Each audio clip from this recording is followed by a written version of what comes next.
Shalom anak-anak, bagaimana kabar kalian hari ini? Pastinya kabar kalian semua tetap sehat dan tetap semangat, sekalipun kalian belajar dari rumah. Sebelum kita memulai pembelajaran kita hari ini, ada baiknya kita berdoa terlebih dahulu. Kita satukan hati kita bersatu di dalam doa. Tuhan Yesus, kami bersyukur untuk pagi hari ini. Tuhan memberikan kesempatan untuk kami dapat belajar. Tuhan memberkati kami supaya kami dapat mengerti materi pelajaran yang akan kami terima. Dalam nama Tuhan Yesus, kami siap untuk belajar. Amin.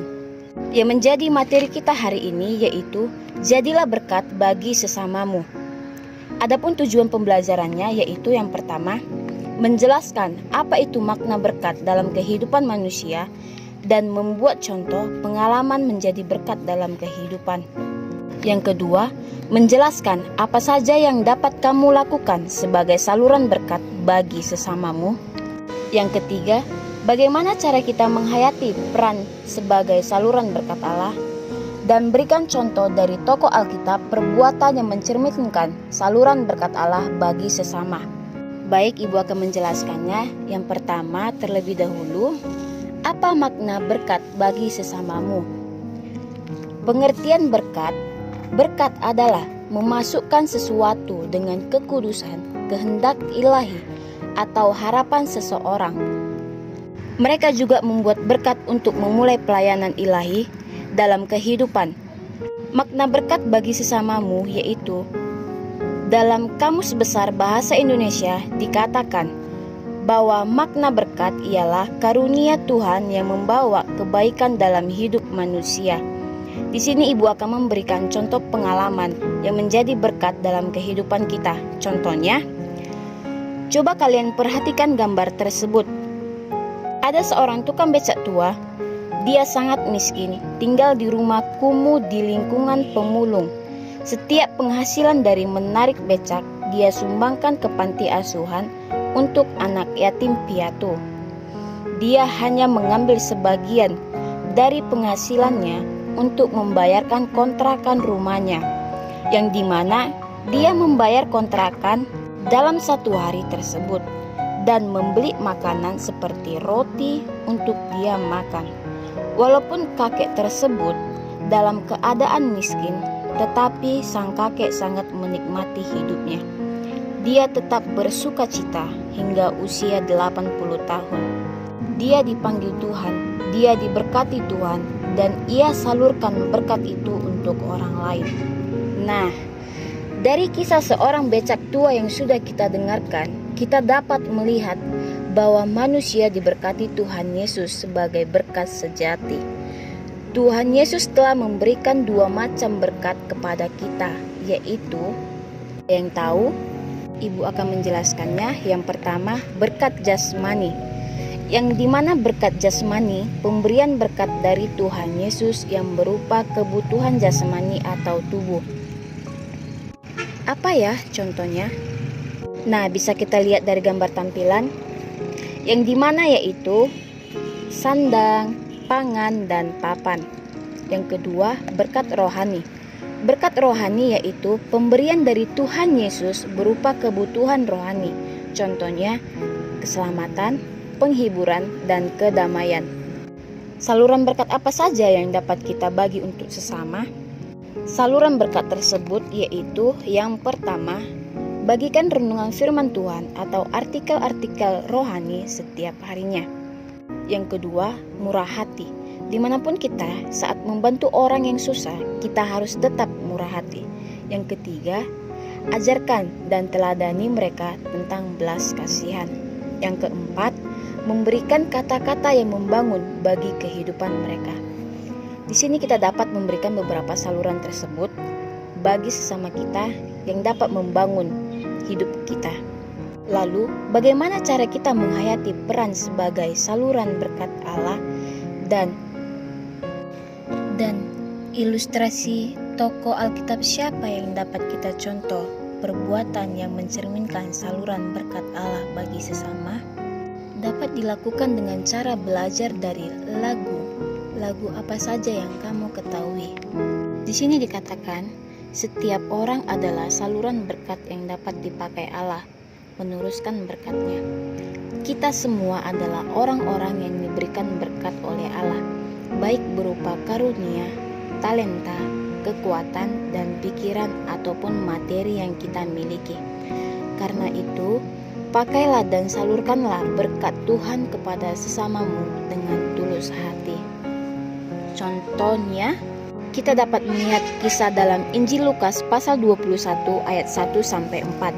Dijelaskan tentang janda miskin. Janda miskin yang memberikan persembahan sebanyak 2 peser. Tuhan Yesus menilai persembahan janda miskin. Persembahan janda miskin ini lebih besar daripada orang kaya yang memberikan persembahan. Mengapa? Ada yang tahu? Karena janda miskin tersebut memberikan dari semua yang menjadi miliknya. Dapat kita simpulkan dari materi kita pada hari ini, kita dapat belajar dari kisah tukang becak tua dan kisah di dalam Alkitab, yaitu janda miskin. Ibu ingin bertanya, apakah hidup kita bisa menjadi berkat bagi sesama? Ada yang bisa menjawab, ya, bisa. Hidup kita bisa menjadi berkat bagi sesama. Lalu, apa yang harus kita lakukan? Yang harus kita lakukan yaitu melalui sikap perbuatan kita. Tidak hanya perbuatan jasmani yang kita boleh berikan bagi sesama, tetapi berkat rohani pun kita bisa dapat berikan. Contohnya, ketika kita melihat teman kita sedang bersedih, kita dapat memberikan penghiburan baginya. Jadi, tetap semangat untuk hidup kita terus menjadi berkat bagi sesama.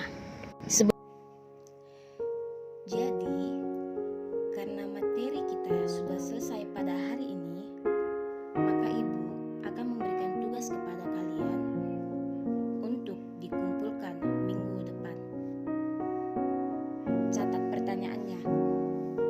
Yang pertama, coba tuliskan 10 berkat Tuhan yang pernah kamu rasakan.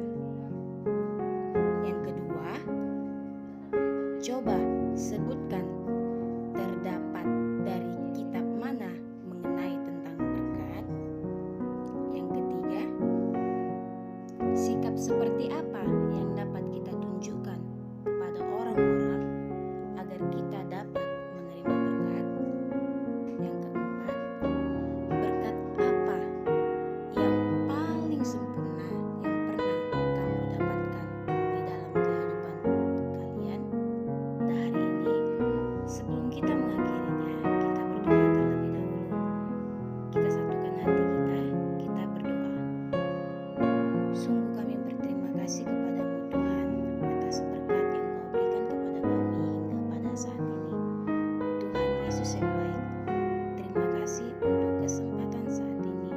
Kami dapat belajar kuasa-Mu Tuhan memampukan kami untuk menjadi saluran berkat bagi orang lain yang ada di sekitar kami. Bapa, tak lupa kami berdoa buat keluarga kami, keluarga yang jauh dari sisi kami. Engkaulah yang memberkati mereka Tuhan. Engkau memberkati pekerjaan tangan mereka. Berikan mereka kesehatan, berikan mereka umur yang panjang.